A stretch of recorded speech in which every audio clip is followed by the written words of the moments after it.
Alright, welcome back Virtual Pool fans. Today we're going to be doing the Road to 15, starting with the 11 ball break and run.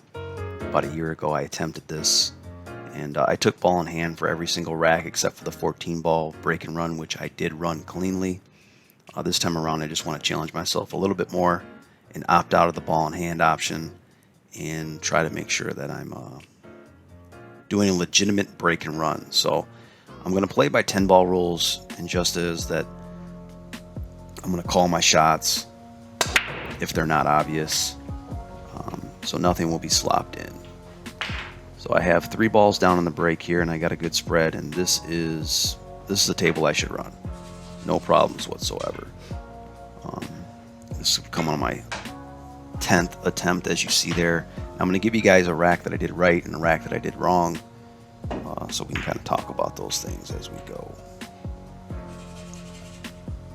So I have no problems here whatsoever, except for I'm going to draw back on this 3 to get to the 5, and I think that's my out. 3 to the 5 is my tough shot here, and I overcooked this a little bit. It starts a problem for me because I needed it to stop right by that 6 ball there. I go a little bit too far, and now I can't avoid running into the 12 ball. I thought at the time that I could. I just don't think I put enough bottom on the 5 to send it to the rail. And what ends up happening is I bump the 12 into the 11, or I'm sorry, the 10 into the 11, and the 11 is now sitting on the rail, which makes for a very tough ending to this rack here. And I think this was one of the racks too where I got down to the 9 ball, the 10 ball a bunch of times. Every time you add one more ball that you have to run numerically, it makes the game that much more challenging. So thankfully with this rack I use the arrowhead rack, as I call it, and there was a lot of action out of it, so I was definitely pocketing balls upwards to about 80% of the time. So it was more just trying to figure out my pattern to success. A little bit of inside English on the 7, and I let that cue ball roll a little bit too far down table. And here's my other big mistake. I don't draw back far enough on this 9 ball. See where I wanted to be there. I don't get anything on that, and it just kind of dies. And now I don't have a good angle off of the 10, which I just wanted to roll up on the 10 and pocket the 11 in the bottom left-hand corner. I also should probably use a short cue here, which I failed to do.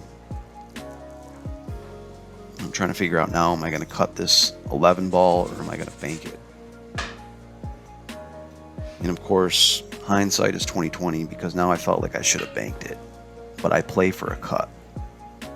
Because the 11 ball isn't frozen on the rail, I decide that I'll try to walk it down if I can get a decent enough angle.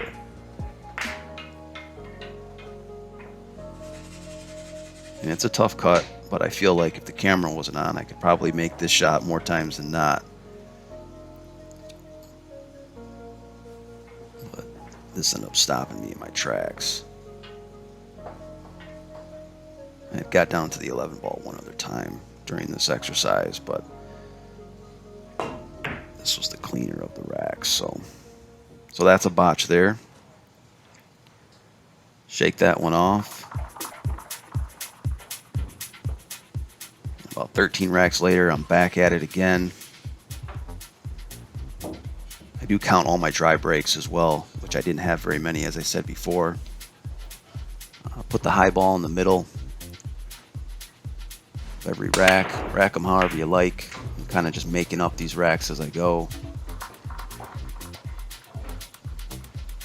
So I got a really good table here. The 6 and the 9 in the bottom left-hand corner are wired, so I'm not worried about that. This is going to be my toughest shot of the rack. The 2 ball is going to have to get bumped into the 4 in order for me to cut this 1. And thankfully, the 4 ball doesn't get hooked on that 7 down there. I got a clean shot on the 2 ball in the side pocket.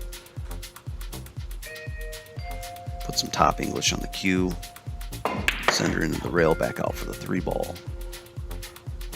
Although the 4 ball isn't hooked, there's very little room for error there, so I just got to make sure that I'm right on the 4 so I can transition back over to the other side of the table for the 5 ball.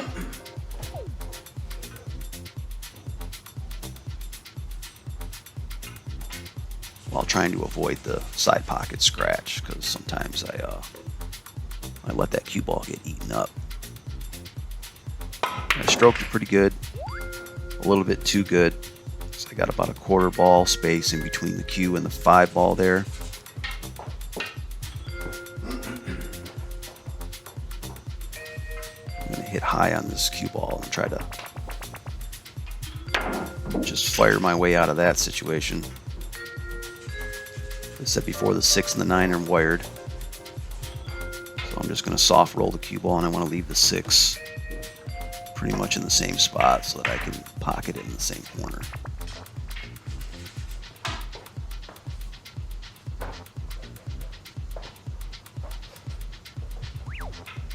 I am using the template rack for this exercise.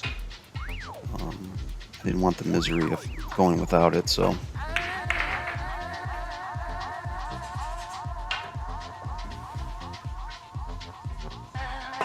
Seven ball in the bottom left-hand corner. 10's going to go in the side pocket. Leaving myself perfect on the 11 ball. I want to thank everybody who stopped by today for the 11 ball break and run on the road to 15. Next week we will take a stab at the 12 ball break and run.